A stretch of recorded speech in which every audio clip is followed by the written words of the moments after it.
অসমত সকলো মানুহে খেতি সামৰি পুৰা ফূৰ্তিৰে মানে ন খাই আছে ন দেখি আছোঁ সকলোৰে ভিডিঅ'বোৰ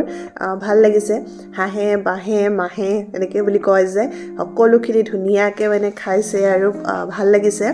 আৰু গম পালোঁ আজি আমাৰো ঘৰত মানে চাচনি ঘৰত ন খাইছে তাকে আমাৰ ভাবি আমাৰো খাবলৈ মন গ'ল আমি বহুতে বছৰ হ'ল খোৱাই নাই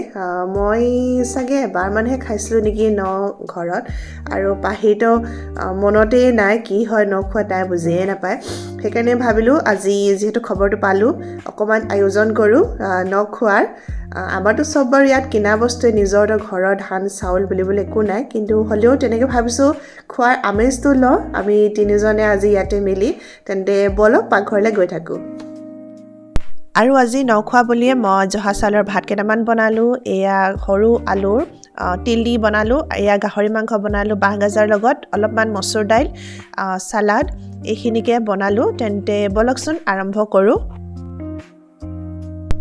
এয়া প্ৰথমতে মই কলা তিল এখিনি ড্ৰাইকৈ এনেকৈ ৰোষ্ট কৰি লৈছোঁ আৰু এই আলুত তিল দি বনোৱা ৰেচিপিটো শিকিছিলোঁ মই ৰিটাৰ্ছ লাইফষ্টাইল এণ্ড কিটচেন বুলি চেনেলটোৰ পৰা আৰু তেওঁ ইমান ধুনীয়া ধুনীয়া ৰেচিপিবোৰ দি থাকে ভাল লাগে তেওঁ বাৰু সৰু আলুৰ লগত বনাইছিলে মোৰ আজি যিটো মানে মই সৰু আলু বিচাৰি পাইছোঁ সেইটোৰ লগতে বনাবলৈ ট্ৰাই কৰিছোঁ আৰু এই ৰেচিপিটো দেখাৰ পৰা মোৰ বহুত মন গৈ আছিলে ট্ৰাই কৰিবৰ কাৰণে এবাৰ বনাই খাই চাবৰ কাৰণে তাকে আজি বনাই খাই চালোঁ আৰু সঁচাকৈ বিৰাটেই বেছি ভাল লাগিলে আপোনালোকেও এবাৰ ট্ৰাই কৰি চাব আৰু আনফালে মই কেৰাহী এখন গৰম কৰি তাতে অলপমান মিঠাতেল দিলোঁ আৰু তাতে আলু কেইটামান এনেকৈ কাটি ডাঙৰ ডাঙৰকৈ কাটি মানে নিমখ আৰু হালধি সানি ইয়াতে ফ্ৰাই কৰি ল'ম এই ডাঙৰকৈ কটা আলুখিনি আচলতে মই ফ্ৰাই কৰিছোঁ গাহৰি মাংসৰ লগত বনাবৰ কাৰণে প্ৰায় আধা ফ্ৰাই হওঁতে মই এইখিনি উলিয়াই ৰাখি দিলোঁ আৰু এই যি অকণ তেল বাকী থাকিলে তাতে গাহৰি মাংসখিনি মই দি দিছোঁ এইখিনি অলৰেডি মই 4 পৰা 5টা হুইচেল দি কুকাৰত সিজাই থৈছিলোঁ আৰু এই ইয়াতে মই এতিয়া খুন্দি লোৱা এই আদা আৰু ৰচুনখিনি দি দিম মই গাহৰি মাংসত প্ৰায় বেলেগ মছলা ব্যৱহাৰ নকৰোঁৱে সেইকাৰণে ইয়াতে মই দিম জোখমতে নিমখ আৰু অলপমান হালধি এয়া প্ৰায় মিডিয়াম টু ল' গেছতে এইখিনি মই যেতিয়ালৈকে মানে ৰচুন আৰু আদাখিনি ধুনীয়াকৈ ফ্ৰাই হৈ নাযায় তেতিয়ালৈকে সিজাই থাকিম আৰু এয়া দেখিলেনে অলপ সময়ৰ পাছতে আমাৰ ৰচুন আৰু আদাখিনি ধুনীয়াকৈ ফ্ৰাই হৈ গ'ল আৰু মাংসখিনিও দুইটা চাইডে সকলোখিনি ধুনীয়াকৈ ফ্ৰাই হৈ গ'ল এতিয়া মই ইয়াতে দিম ডাঙৰ চাইজৰ এটা পিঁয়াজ এইখিনিও মই ডাঙৰ ডাঙৰকৈ কাটি ৰাখিছোঁ যাতে পিঁয়াজৰ এটা বাইট পিছত পোৱা যায়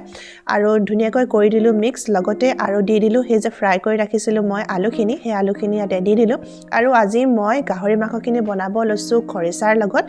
খৰিচাখিনি ঘৰৰ পৰা অনা হৈছিলে সেইকাৰণে আমি কমকৈ খাই আছিলোঁ কিন্তু আজি বহুত মন গ'ল ড্ৰাইকৈ বনোৱা গাহৰি মাংসৰ লগত খৰিচা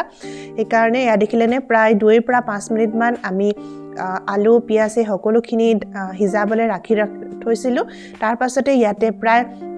সৰু বাতিটোৰে আধা বাতিতকৈ অলপমান বেছি হ'ব বাঁহগাজ মই ইয়াতে দি দিলোঁ অলপ বেছিকৈ দিলে মানে বাঁহগাজৰ টেষ্টটো পোৱা যায় আৰু সেই টেষ্টটোৱে আজি মই একচুৱেলি খাবলৈ মন গৈ আছিলে মোৰ এয়া দেখিলেনে গাজখিনি দিয়াৰ পিছত ধুনীয়াকৈ মই গোটেইখিনি মিক্স কৰি দিম আৰু গেছটো একেবাৰে ল' কৰি ঢাকনিখন বন্ধ কৰি সিজাই থাকিম প্ৰায় 10 পৰা 15 মিনিট মই একেবাৰে কম গেছতে এই মাংসখিনি সিজাই থাকিলোঁ আৰু আমাৰ আজি খৰিচাৰ লগত গাহৰি মাংস ড্ৰাই ফ্ৰাই ৰেডি হৈ গ'ল মোৰতো বিৰাটেই বেছি খাবলৈ মন গৈ আছে কিন্তু আৰু এটা বস্তু বনাব আছে বলক আৰু আজি দ্বিতীয়টো আইটেম হৈছে অকল আলুৰ মানে এয়া দেখিলেনে এইখিনিয়ে মানে সকলোতকৈ সৰু আলু পোৱা যায় ইয়াতে সেইকাৰণে এইবাৰ মই হাজবেণ্ডক মানে কৈ আনিব ক'লোঁ সৰু আলু কাৰণ সেই যে ৰেচিপিটো মই কৈছিলোঁ আপোনালোকক তিল দিয়া সেইটো খাবলৈ বহুত মন গৈ আছিলে আৰু এই সৰু আলুখিনি মই বাকলি গুচালোঁ তাৰপাছতে দুফালকৈ কাটি দিলোঁ আৰু নিমখ অকণমান হালধি অকণমান সানি এয়া মই তেলতে গোটেইখিনি ফ্ৰাই কৰি ল'ম এয়া আমাৰ আলুখিনি প্ৰায় আধা ভজা হৈ গৈছে আধা সিজি গৈছে ইয়াতে মই সৰুকৈ 1 চামুচ ৰচুন আৰু আদা খুন্দি লোৱা দিম আৰু পিঁয়াজ এটা দি দিম ইয়াতে পিঁয়াজটো সেই ডাঙৰকৈ কাটি থৈছিলোঁ তাৰপিছত ইয়াতে দি দিলোঁ সকলোখিনি নিমখটো আকৌ পিছত মই টেষ্ট কৰিম কাৰণ যিহেতু আলুখিনি ফ্ৰাই কৰোঁতে অলৰেডি নিমখ দিয়া হৈছিলেই হালধি নিদিওঁ কাৰণ যিহেতু তিল দিয়া হ'ব যে সেইকাৰণে আৰু তাৰপিছতে এয়া দেখিলেনে ঢাকনিখন বন্ধ কৰি অলপ সময় সিজাই ৰাখিলোঁ কম গেছতে তাৰপিছত যেতিয়া আলুখিনি প্ৰায় সম্পূৰ্ণ সিজি গ'ল